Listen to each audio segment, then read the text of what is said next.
Good morning, everyone. Good morning. Former Deputy President of the Republic of South Africa and former Executive Director of UN Women, Dr. Phumzile, you're highly welcome to Nigeria. Minister of State for Labour and Employment, please permit me to stand on existing protocols. It's a true honour to stand before you today at the 9th edition of the annual Voice of Women Conference and Awards.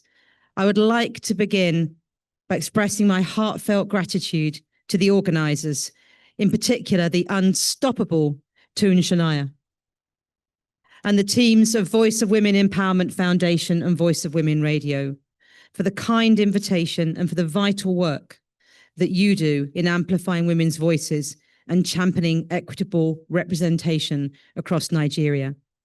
Your platform is not just a radio station, it's a movement, it's a beacon of hope and a catalyst for change. Now, I'm deeply humbled to be among the many remarkable delegates gathered here, women and men from all walks of life, united by a shared purpose. Your presence is a powerful testament to the theme of this conference, the power of collective action. You're living proof that when voices come together, they do not just echo, they transform societies.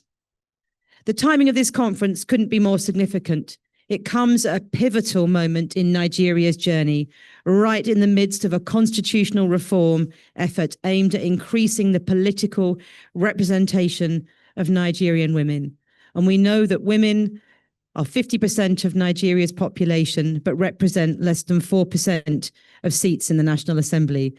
Women are the biggest minority group. You see that contradiction in terms. But across Nigeria, we are witnessing a groundswell of advocacy and determination. The UK is proud to support, and we deeply admire the progress that Nigerian women, and indeed Nigerian men, have made in pushing for the constitutional reform through Reserved Seats for Women bill. This bill, if passed, would be a historic step forward in enhancing women's representation in Parliament, propelling Nigeria forward as a global leader and a global economy. We are particularly encouraged by the momentum demonstrated at the national public hearing on the 22nd of September. The strong showing of women's groups, organised, passionate and unwavering, is a clear signal that women are making their voices heard and that those voices are impossible to ignore. Should the bill be passed at federal and state levels, it would empower Nigerian women parliamentarians with a strong collective voice, one that can drive progressive reforms and economic growth, address the issues that matter most to women and children, and shape a more inclusive future for all Nigerians. Let me also say this: I am your humble friend and co-traveller on this journey for women's political empowerment. The UK has not yet achieved gender parity. I will need to be humble.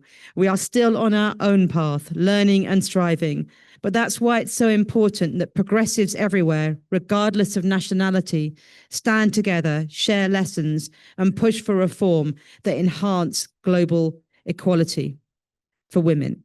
One great strength that we have as women is that we start from the perspective of collaboration and not competition. And when it comes to exercising our say, our vote, we can make our own minds up for ourselves. Thank you very much. I am pleased to note the like-minded missions here in Nigeria are equally supportive of the Reserved Seats Bill and the broader movement for women's empowerment. In closing, let's remember change is not the work of one, it's the work of many. It's the work of she for she, he for she, Nigerians for Nigerians, women for women everywhere. Please continue to support one another, to raise one another's voices and to act collectively, courageously and consistently.